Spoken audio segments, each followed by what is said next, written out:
নতুন কোনো সুখবর না থাকলেও বিএনপি চেয়ারপারসন বেগম খালেদা জিয়া চিকিৎসায় সাড়া দিচ্ছেন বলে জানিয়েছেন বিএনপির স্থায়ী কমিটির সদস্য ডাক্তার জাহিদ হোসেন। গত 23 নভেম্বর থেকে এভার কেয়ারে চিকিৎসাধীন রয়েছেন বিএনপি চেয়ারপারসন বেগম খালেদা জিয়া। অবস্থার অবনতি হলে 27 তারিখ থেকে তাকে সিসিইউতে রাখা হয়েছে।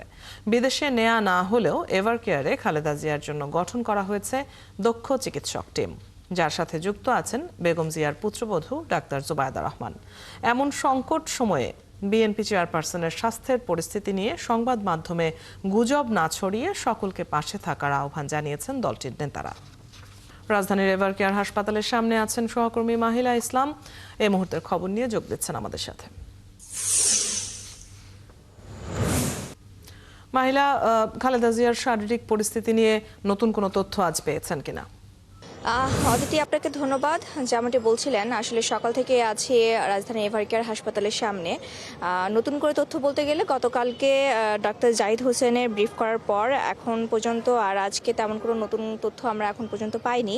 তবে বিকেল 4টা নাগাদ বিএনপি চেয়ারপারসন বেগম খালেদা জিয়ার পুত্রবধূ ডাক্তার জুবায়দা রহমান তিনি আসবেন প্রতিদিনের মতো এবং এসে মেডিকেল বোর্ডের সাথে কথা বলা এবং বেগম জিয়ার শারীরিক অবস্থার মূল্যায়ন করবেন তিনি।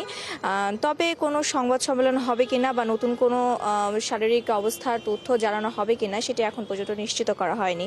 আর আরেকটি কথা সেটি হচ্ছে যে বেগম খালেদা জিয়ার শারীরিক অবস্থা এখন আসলে উন্নত না হলেও অপরিবর্তিত রয়েছে। তার শারীরিক অবস্থা মূল্যায়ন করে কিছু কিছু অসুখের জন্য তার ট্রিটমেন্ট হয়তো বাড়ানো হচ্ছে, কিছু কিছু সময় হয়তো বা কিছু কিছু অংশের ট্রিটমেন্ট কমানো হচ্ছে। ওষুধের রিয়াকশন আসলে ঠিক সেভাবেই দেওয়া হচ্ছে। আসলে সার্বিক সবকিছু মিলিয়ে তার চিকিৎসা ব্যবস্থা পরিচালনা করা হচ্ছে। তো এখন এভার কেয়ারের সামনে আসলে নেতাকর্মীদের ভিড়ও ঠিক তেমন একটা নেই এবং দলের পক্ষ থেকে নতুন করে কোনো তথ্য জানানো হবে কিনা সেরকমও কোনো রকমের কোনো তথ্য দেওয়া হয়নি। তবে বিকেল 4টার সময় ডাক্তার জুবায়দা রহমান আসবেন এবং তিনি বেগম খালেদা জিয়ার শারীরিক অবস্থা মূল্যায়ন করবেন। এভার কেয়ারের সামনে আসলে বিষয়টির চিত্রটি এখন এরকমই। অদিতি। দর্শক, সহকর্মী মাহিলা ইসলাম আমাদের সাথে যুক্ত ছিলেন এতক্ষণ এভার কেয়ার হাসপাতালের সামনে থেকে।